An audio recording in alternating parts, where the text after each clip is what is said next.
भारतीय संविधान की अनुसूची 8। जैसे ही मैंने अनुसूची 8 का नाम लिया है, आपके दिमाग में आया होगा कि हाँ, ये तो शायद भाषाओं की बात कर रहे हैं, ठीक है? तो 8वीं अनुसूची में 22 भाषाओं को शामिल किया गया है और भाषाओं के शामिल होने के बाद क्या इनके क्राइटेरिया हो जाते हैं और क्या-क्या फ़ायदा मिलता है उस भाषा को, वो हम इस वीडियो में देखने वाले हैं। तो चलिए शुरू करते हैं। 8वीं अनुसूची में भाषा को शामिल करने का महत्व क्या है? तो हमको ये जानना बहुत ही ज़्यादा ज़रूरी है क्योंकि यहाँ से क्वेश्चन बनता ही बनता है। सबसे पहले तो हम जानेंगे कि जब किसी भाषा को 8वीं अनुसूची में शामिल किया जाता है, तो वह राजभाषा बन जाती है और राजभाषा का मतलब क्या होता है, वो भी मैं आपको बताने वाला हूँ। साहित्य अकादमी द्वारा उस भाषा को मान्यता दी जाएगी और उस भाषा की पुस्तकों का भारत में मान्यता प्राप्त अन्य भाषाओं में अनुवाद भी किया जाएगा। तो 2 महत्व हो गए, एक तो राजभाषा बन जाएगी और साहित्य अकादमी के द्वारा उस भाषा को मान्यता दी जाएगी, साथ ही में उस भाषा की पुस्तकों का भारत में मान्यता प्राप्त अन्य भाषाओं में अनुवाद भी किया जाएगा, मतलब ट्रांसलेशन भी किया जाएगा। नेक्स्ट जो महत्व है वो है सांसद और विधायक राज्य विधानसभाओं में एवं संसद में उक्त भाषा में संवाद कर सकते हैं। कहने का मतलब है अपने विचार व्यक्त कर सकते हैं उस भाषा के अंदर, क्योंकि वो उसको 8वीं अनुसूची में शामिल कर लिया जाएगा और 8वीं अनुसूची में शामिल करने के जस्ट बाद वह राजभाषा बन जाएगी।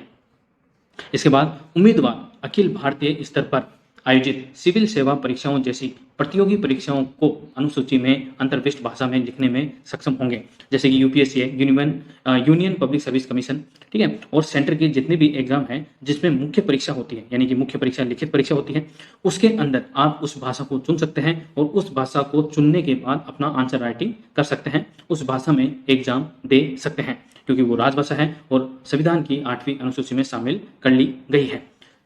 तो ये हो गए महत्व। अब देख लेते हैं कि अभी हाल फिलहाल में 8वीं अनुसूची में जो 22 भाषाएं शामिल हैं वह कौन-कौन सी हैं, क्योंकि यहाँ से भी क्वेश्चन पूछ लिया जाता है। आपको 4 ऑप्शन दे दिया जाता है और 4 ऑप्शन में या तो पूछ लेंगे कि इनमें से कौन सी भाषा राष्ट्रीय 8वीं अनुसूची में शामिल है, या फिर ये भी पूछा जा सकता है कि निम्न में से वह कौन सी भाषा है जो भारतीय संविधान की 8वीं अनुसूची में शामिल नहीं है। तो सबसे पहले 22 भाषाओं का आपको नाम पता होना चाहिए। 8वीं अनुसूची में निम्नलिखित 22 भाषाएं समाविष्ट हैं। कौन-कौन सी हैं?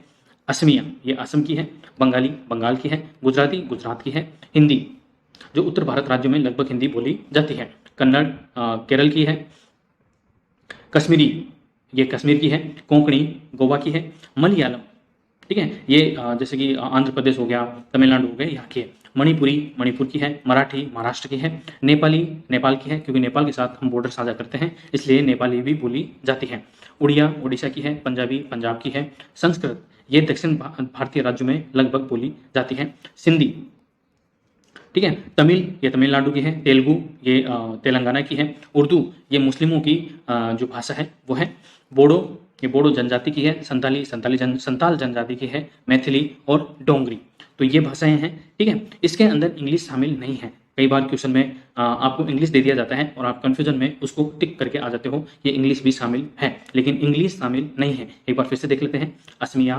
बंगाली, गुजराती, हिंदी, कन्नड़, कश्मीरी, कोंकणी, मलयालम, मणिपुरी, मराठी, नेपाली, उड़िया, पंजाबी, संस्कृत, सिंधी, तमिल, तेलुगु, उर्दू, बोडो, संताली, मैथिली और डोंगरी।